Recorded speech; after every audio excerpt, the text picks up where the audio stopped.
Pak Budi menatap pohon-pohon kakao di kebunnya dengan tatapan nanar. Daun-daunnya menguning, banyak yang diserang hama ulat dan jamur, sementara buahnya kecil-kecil, bahkan tak jarang busuk sebelum sempat matang.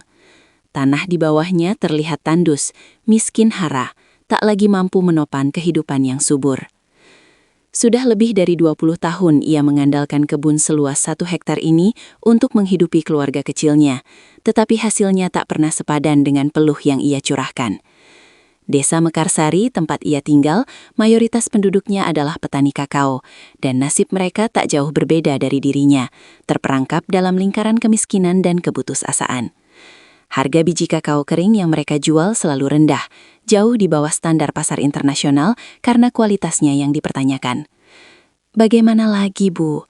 Keluhnya suatu malam kepada istrinya, Bu Siti, yang sedang menambal seragam sekolah anak bungsu mereka, Adi. Harga kakao semakin anjlok.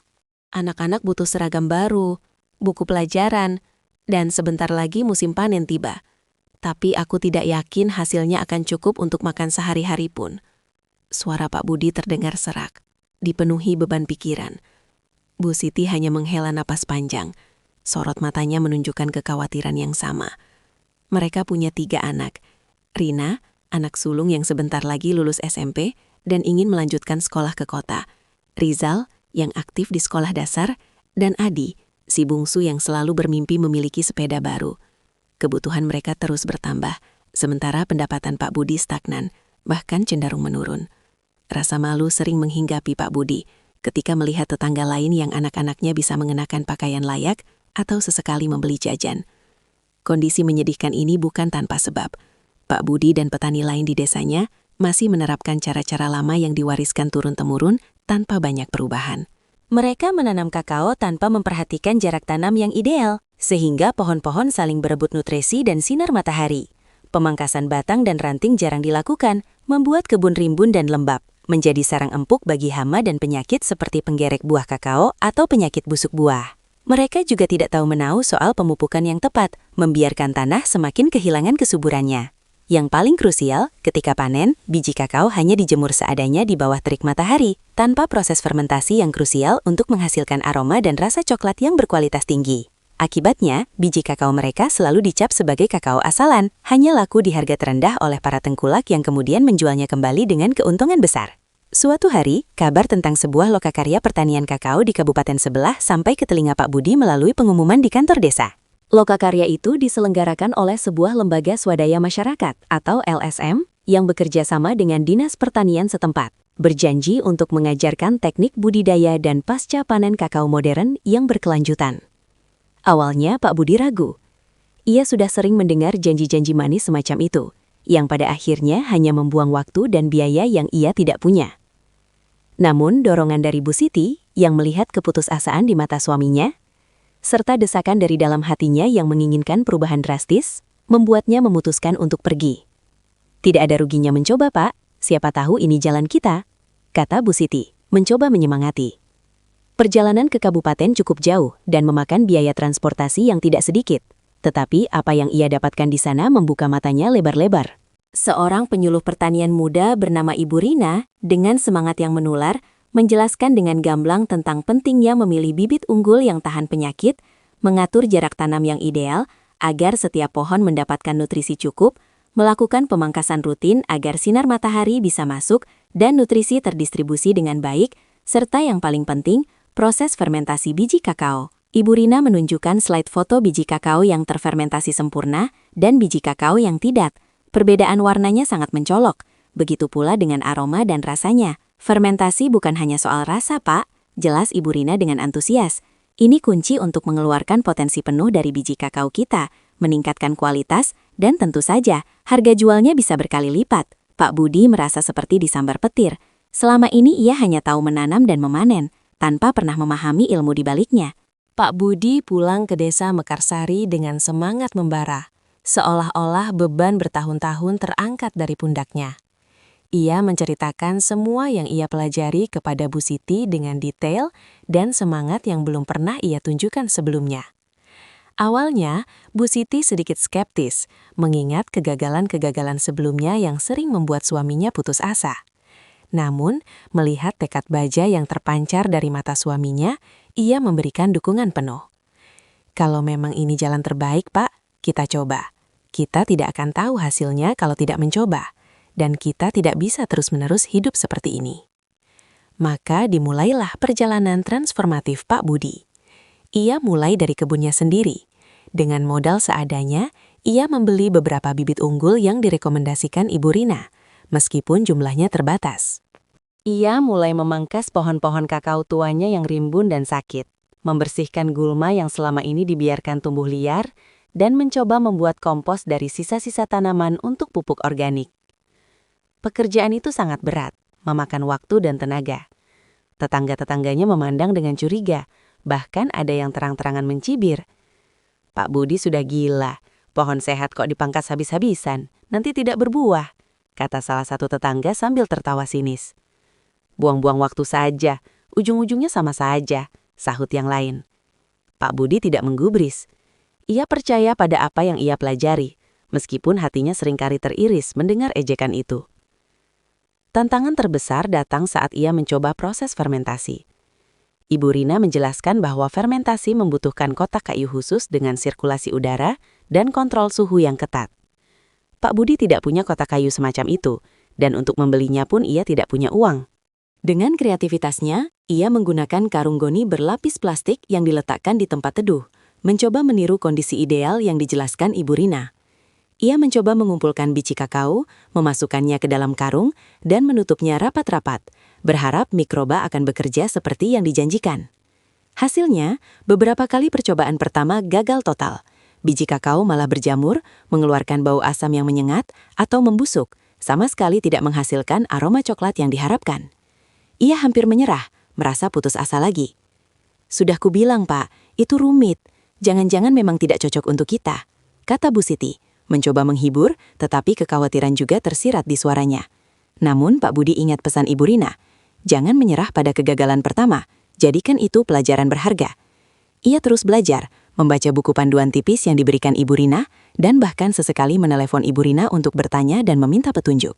Ibu Rina dengan sabar membimbingnya, menjelaskan detail tentang kelembapan, suhu, dan waktu fermentasi yang tepat.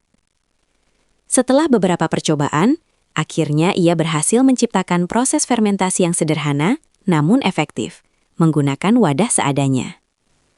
Kali ini, aroma khas coklat yang manis dan kompleks mulai tercium dari biji kakao yang sedang ia jemur di para-para bambu buatannya. Ini adalah bau yang belum pernah ia cium dari biji kakaonya sebelumnya. Bau yang menandakan harapan. Musim panen berikutnya tiba, sekitar 1 tahun setelah ia mulai menerapkan teknik baru.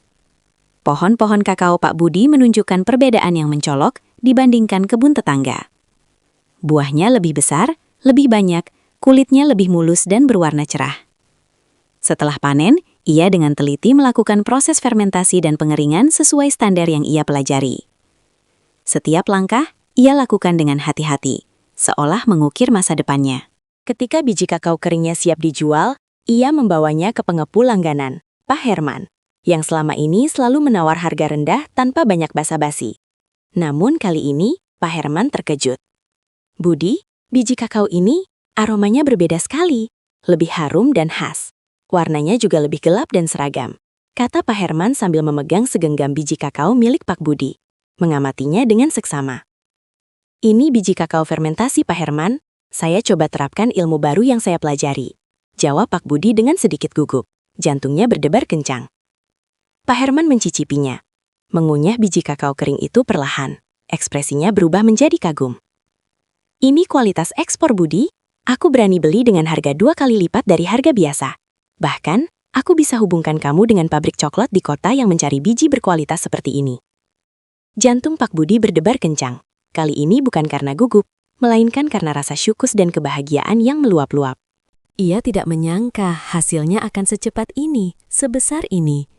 Dengan uang hasil penjualan itu, ia bisa membeli seragam dan buku baru untuk anak-anaknya, melunasi beberapa utang yang menumpuk, dan yang terpenting, ia punya modal untuk membeli lebih banyak bibit unggul, membangun kotak fermentasi yang lebih layak, dan membeli peralatan pertanian yang lebih baik.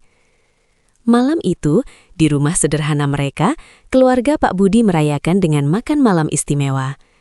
Senyum Bu Siti dan tawa riang anak-anak menjadi hadiah terindah bagi Pak Budi, melebihi nilai uang yang ia dapatkan. Rasa percaya diri dan harga dirinya kembali pulih. Kisah sukses Pak Budi menyebar cepat di Desa Mekarsari, dari mulut ke mulut. Tetangga-tetangga yang dulu mencibir, kini datang kepadanya, bukan lagi dengan ejekan, melainkan dengan rasa penasaran dan harapan. Mereka ingin tahu rahasianya. Pak Budi tidak pelit ilmu, ia dengan senang hati berbagi pengetahuan yang ia dapat dari Ibu Rina. Ia mengajari mereka cara memangkas, memupuk secara organik, dan yang paling sulit, cara memfermentasi biji kakao. Tidak semua langsung berhasil, ada yang masih ragu, ada yang mengalami kegagalan. Tetapi dengan bimbingan Pak Budi yang sabar dan semangat pantang menyerahnya, perlahan-lahan mereka mulai melihat hasilnya. Beberapa petani muda yang lebih terbuka terhadap perubahan menjadi murid-murid pertamanya. Bersama-sama, mereka membentuk kelompok tani bernama Mekarjaya, dengan Pak Budi sebagai ketuanya. Mereka berbagi tugas, saling membantu dalam proses panen dan fermentasi, dan bahkan mencoba menjual hasil panen mereka langsung ke pabrik coklat kecil di kota. Dengan menjual secara kolektif, mereka memiliki daya tawar yang lebih kuat, memotong rantai pengepul, dan mendapatkan harga yang jauh lebih baik. Kualitas biji kakao dari kelompok tani Mekarjaya semakin dikenal. Bahkan ada pembeli dari luar daerah yang datang langsung ke desa mereka, tertarik dengan kualitas premium yang ditawarkan. Seiring waktu, kelompok tani Mekarjaya tidak hanya menjual biji kakao kering, tetapi juga mulai berpikir untuk mengolahnya menjadi produk turunan. Mereka berinovasi membuat bubuk kakao murni organik, kakao nips, bahkan ada yang mencoba membuat coklat batangan rumahan dengan rasa khas desa mereka. Produk-produk ini diberi label sederhana, Coklat Mekarjaya, membawa nama baik desa mereka ke pasar yang lebih luas. Mereka juga mulai menerapkan praktik pertanian berkelanjutan, seperti agroforestry dan penggunaan pupuk organik, memastikan keberlanjutan lingkungan dan kualitas produk mereka. Kehidupan di Desa Mekarsari berubah drastis. Rumah-rumah mulai direnovasi. Anak-anak bisa bersekolah hingga jenjang yang lebih tinggi. Bahkan Rina, putri sulung Pak Budi, berhasil masuk perguruan tinggi berkat beasiswa yang ia dapatkan dengan dukungan komunitas. Semangat gotong royong dan kebersamaan kembali membara di desa. Pak Budi, dari seorang petani yang putus asa dan terpinggirkan, kini menjadi motor penggerak kemajuan desanya. Ia sering diundang ke berbagai acara pertanian sebagai narasumber, berbagi kisah inspiratifnya. Ia tak pernah melupakan Ibu Rina, yang terus menjadi mentor dan teman baiknya, sering berkunjung untuk melihat perkembangan di Mekarsari. Sukses itu bukan hanya soal berapa banyak uang yang kita punya, Pak Budi, kata Ibu Rina suatu ketika saat mengunjungi kebun kakao Pak Budi yang kini subur, terawat, dan dipenuhi buah-buah kakao matang yang siap dipanen. Tapi, seberapa besar dampak positif yang bisa kita berikan kepada sesama? Seberapa banyak kehidupan yang bisa kita sentuh dan ubah? Pak Budi tersenyum tulus, memandangi kebunnya yang menghijau, lalu beralih ke wajah-wajah ceria para petani di sekelilingnya yang sedang bekerja dengan semangat. Ia bersyukur karena berani keluar dari zona nyaman, berani belajar hal baru, dan berani mencoba meskipun harus menghadapi cibiran dan kegagalan. Kini, biji kakao dari Desa Mekarsari tidak lagi dicap sebagai kakao asalan, melainkan kakao kualitas premium yang dikenal hingga keluar daerah, membawa nama baik dan kesejahteraan bagi seluruh masyarakat desa.